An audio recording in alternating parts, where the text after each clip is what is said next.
जय श्री परशुराम।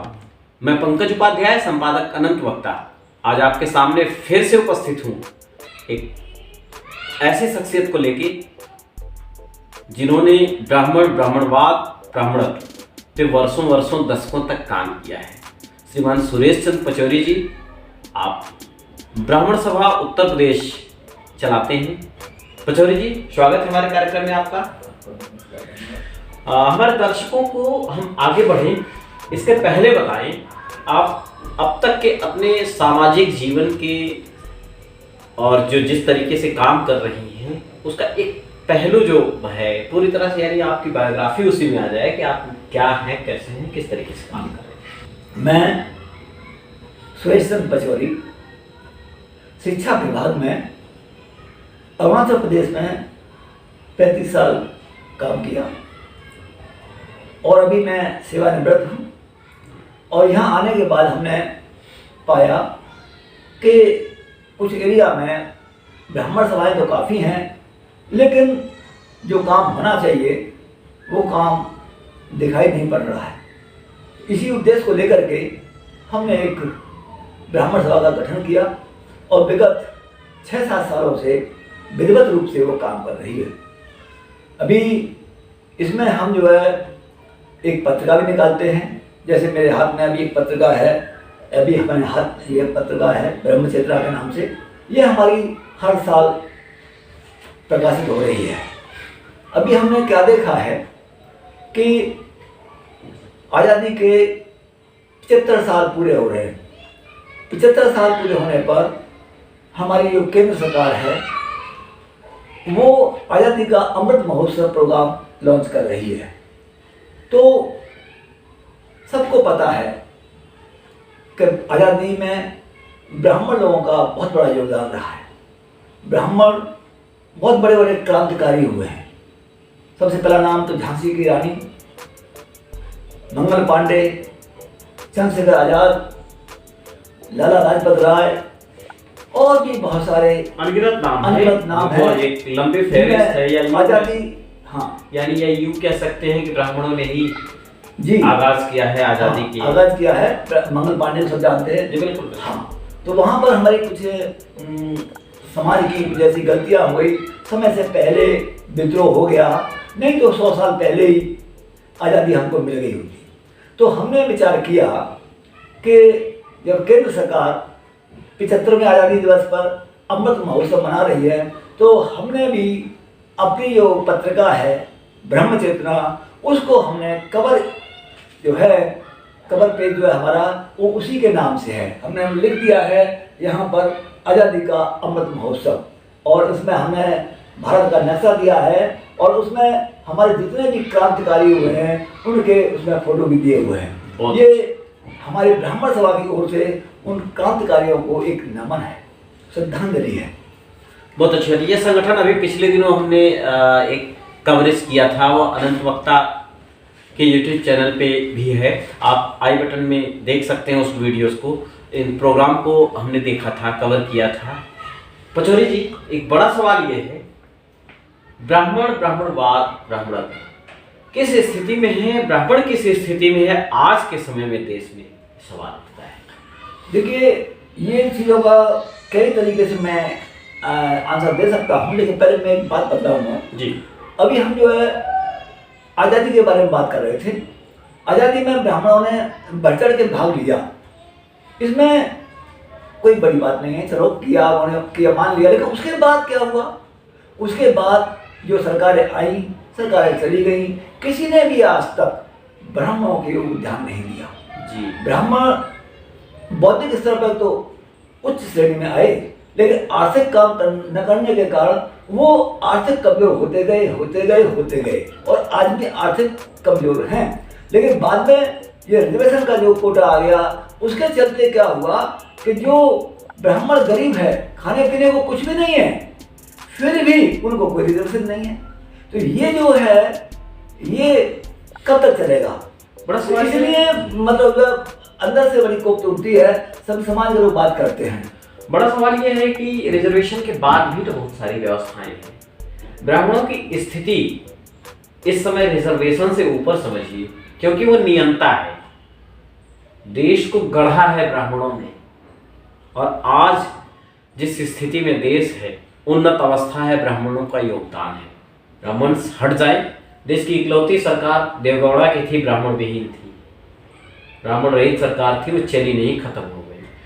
समृद्ध संपन्न व्यवस्थाओं में आने के लिए ब्राह्मणवाद को व्यवस्थित रखना जरूरी है। सरकारों की मजबूरियां हैं। आज भी सारे पार्टियों के प्रवक्ता मोस्टली ब्राह्मण होते हैं। इन चीजों को हटा दें तो हम वहां पहुंचते हैं कि इसके बाद क्या, जिससे ब्राह्मण स्वावलंबी हो। आपका बड़ा सुलझा हुआ प्रश्न है। देखिए, अभी हम आज़ादी की बात कर रहे थे। आज़ाद तो हम हो गए और आर्थिक कमजोर भी हो गए, लेकिन एक बड़ी विडंबना है कि हमारे ब्राह्मण समाज से बहुत सारे ब्राह्मण राजनीतिक हुए और बिना, वो हर पार्टी में हैं, बिना ब्राह्मणों के कोई पार्टी अच्छे से काम नहीं कर पाती, चाहे वो प्रेजेंट भाजपा केंद्र सरकार में हो या राज्य सरकार में हो।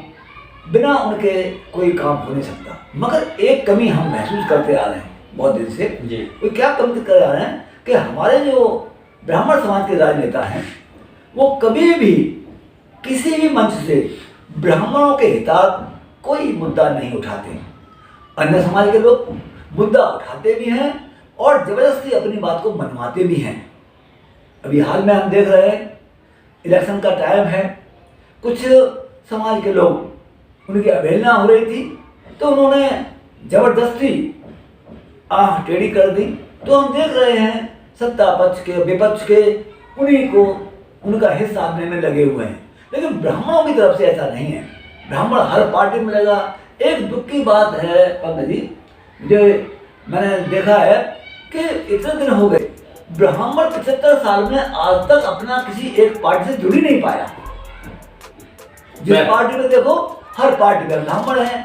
और ये भी जानते हैं कुछ पार्टियां परिवारवाद की है, ज्यादातर पार्टियां परिवारवाद पर डिपेंड करती हैं और वो जानते हैं इस परिवारवाद के ऊपर पार्टियां हैं, एक लेवल के ऊपर उनका नंबर आने वाला नहीं है।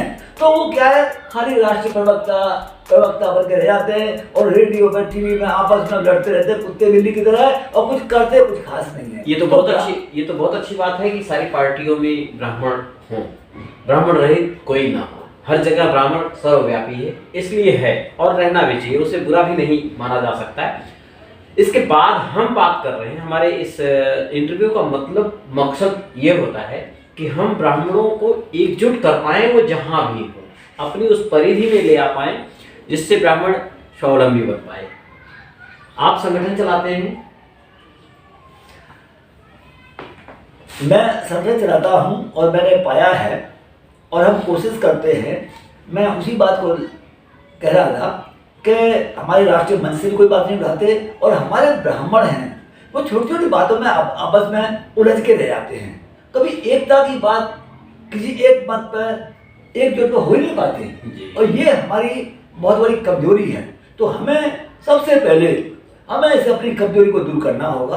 और ब्राह्मण अलग अलग, मैं अस्नाट ब्राह्मण हूँ, मैं गौड़ ब्राह्मण हूँ, मैं सारस्वत ब्राह्मण हूँ, मैं कार्यकुब्ज हूँ, हम उसी में उलझे हुए। बिल्कुल, जरा सोच के देखें कि ये सब उपजातियाँ कहाँ से आई। जगह के हिसाब से सरस्वती नदी के किनारे वास हो गया तो सारस्वत हो गए, अंदर इंटीरियर पार्ट में चले गए तो गौड़ हो गए। तो है तो सब ब्राह्मण, सबके गोत्र एक है। ऐसे काफी गोत्र है जो एक ही गोत्र है लेकिन सभी के अंदर है। ये अपने आप में दिखाता है कि सीधे तौर पे या ऐसे टेढ़े तौर पे हम सब एक ही तो है, अलग अलग नाम हो गए। अभी समय है कि हम अपने आने वाली पीढ़ी में इस बुराई को मिटाएं और सोचें कि सभी ब्राह्मण एक हैं और सभी ब्राह्मणों को एक राष्ट्रीय मंच में आना पड़ेगा। अगर एक पार्टी में नहीं आए तो अलग अलग पार्टियों अपना अपना ढपली, अपना अपना राग बजाते रहो, तुम्हारी कोई सुनने वाला नहीं है। तो ब्राह्मण के लिए आप लोग कोई पार्टी बना रहे हैं, राजनीतिक पार्टी? नहीं, राजनीतिक पार्टी तो हम नहीं बना रहे, लेकिन हम समय समय पर आयोजन करते हैं। वहाँ पर हम लोग बड़े बड़े बुद्धिजीवियों को बुलाते हैं, उनके उपदेश सुनते हैं और सबका यही है कि जैसे भी हो एक मंच पे आओ। और कोई भी एक पार्टी बनी हुई है, बहुत सारी पार्टियाँ, सब अच्छी पार्टी है, सब हमारी पार्टी है। उनमें किसी एक पार्टी में जुड़ जाओ तो आपका बजट और बढ़ेगा, और ऐसे ही अलग अलग रहोगे तो कोई सुनने वाला नहीं है। दर्शकों, आपको बताते चलें, पचौरी जी के पिछले दिनों के कार्यक्रम में हमने हिस्सा लिया था। वहाँ आपने समाज के वृद्ध प्रबुद्ध वर्ग के लोगों का, बुजुर्गों का, युवाओं का, जो एंटरप्रेन्योर हैं, बच्चों का, जो मेधावी छात्र छात्राएं हैं, उनको आप लोगों ने सम्मानित किया। और ये लगातार आप लोगों का प्रयास रहता है। आपका संगठन ब्राह्मण हित की दिशा में और किन किन बिंदुओं पे काम करता है हमारे दर्शकों को? हाँ, आपने बड़ा अच्छा प्रश्न उठाया। आप भी उस प्रोग्राम में थे कि हम लोग जो है हर साल ब्राह्मण सभा का स्थापना दिवस मनाते हैं, परशुराम जयंती मनाते हैं, संक्रांति मनाते हैं, होली मिलन का प्रोग्राम हमारा रहता है, ताकि ब्राह्मण एक मंच पर आए, बीच बीच में आपस में परिचय हो और हमारी जो संबंधी है उसमें बढ़ावा मिल सके। अभी हम देख रहे हैं धीरे धीरे जो वृद्ध लोग हैं, वृद्धावस्था में होने के कारण हमारे युवा वर्ग और बच्चे लोग उनका ध्यान नहीं रख पाते।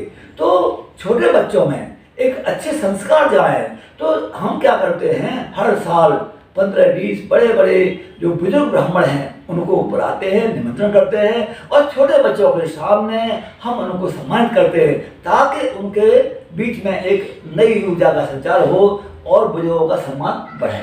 साथ में हमारे कुछ ब्राह्मण लोग हैं जो इंडस्ट्री के फील्ड में ICS, PCS और बड़े बड़े उन्होंने कारनामे किए हैं खेलकूद में। तो ऐसे बच्चों को या अच्छे टॉप में काम करते हैं तो हम उनको, ऐसे बच्चों को हम जो है सम्मानित करते हैं, और ऐसे युवा हैं उनको भी हम सम्मानित करते हैं, विशेष ब्राह्मण सम्मान से सम्मान करते हैं, मेधावी बालक बालिका से सम्मान करते हैं, ताकि नई ऊर्जा का संचारण उनमें हो सके।